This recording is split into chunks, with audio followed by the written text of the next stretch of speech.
We blew it. The Mets, the best team in baseball, have just blown the World Series. All of our bravado, all of our arrogance has finally caught up with us. Those were my thoughts as I sat in the Mets dugout. On the Shea Stadium Diamond Vision screen, a premature message read, "Congratulations, Red Sox." My stomach was in a knot. I was accustomed to being nervous. I was nervous before every game I ever played in, but this was different. I had never felt this sick over a baseball game in my entire life. We were losing Game 6 of the 1986 World Series, 5-3 in the bottom of the ninth inning with 2 outs and nobody on base. If Calvin Schiraldi, a Mets teammate just a season ago, could get one more out, all that we worked so hard for, the 108 regular season wins, the thrilling NLCS victory over the Houston Astros, and the fist-pumping curtain calls would be forgotten. We were lifeless. Guys were leaning back, slumped on the bench. Davey Johnson, our manager who personified our carefree arrogance, was visibly despondent, nearly banging the back of his head against the wall of the dugout while he stewed. Moments before, I followed the flight of Dave Henderson's home run as it sailed over my head from left center field towards the foul pole to give Boston a 4-3 lead. I knew it was gone right away. He hit it in the one area of the Shea outfield that was generous to fly balls.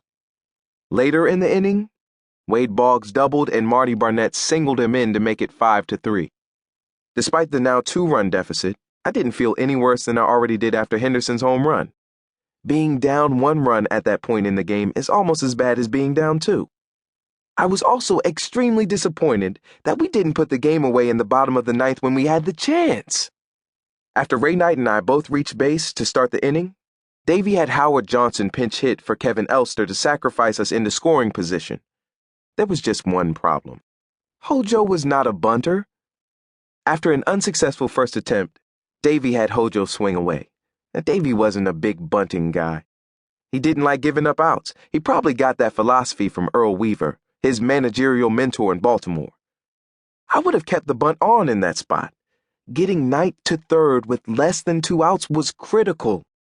Instead, Hojo would go down swinging. Lee Mazzilli, who replaced Darryl Strawberry in a double switch, another move by Davey I didn't agree with because of the good chance the game might go into extra innings, hit a deep fly ball to left field that would have easily scored Knight had he been sacrificed to third by Hojo. Of course, no one can assume Maz would have hit the pitch the same way. In fact, chances are he would have gotten a different pitch had Knight been on third. As it was, Schiraldi didn't care if Maz hit a fly ball with Knight standing on second base. Lenny Dykstra, with a chance to win the game with a single, ended our threat with a fly ball to end the inning. Entering that fateful bottom of the 10th inning, I didn't feel as if we had blown the World Series just yet. I knew we had our work cut out for us, but I also knew who we had coming up in our half of the inning. That gave me faith that we just might be able to stage a comeback like we had so many times during that magical season. Wally Backman, one of our fire starters, could always be counted on to get on base in a big spot. I wanted Wally to bunt, walk, slash, dive into first, whatever it would take to get on base for Keith Hernandez, who was as clutch a hitter as we had and would certainly keep a rally going. Get on for Mex and we will have a good shot, I thought. Instead, Wally flew out harmlessly to Red Sox left fielder Jim Rice for the first out. That really took some of the wind out of my sails. When Keith came up to the plate, I still found myself disturbed that Wally didn't find a way to get on.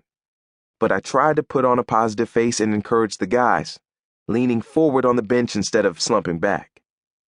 Mex followed with a fairly hard-hit liner to deep center field, but Henderson drifted over to snare it for the second out.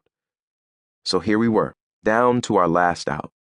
The other guys can say what they want, but I'd bet there wasn't a player on our team who thought, hey, we can still come back and win this game. There was no question we were the better team. That wasn't the issue. It was that we failed to do what we had done well all year long up to that point in Game 6. We gave a team the opportunity to beat us. In my mind, I was already second-guessing Davey's questionable moves. Why did Davey take Straw out? Why didn't he keep the sacrifice bunt on with Hojo? It's natural to second-guess the manager. It's what athletes do. Not surprisingly, it's only on rare occasions that an athlete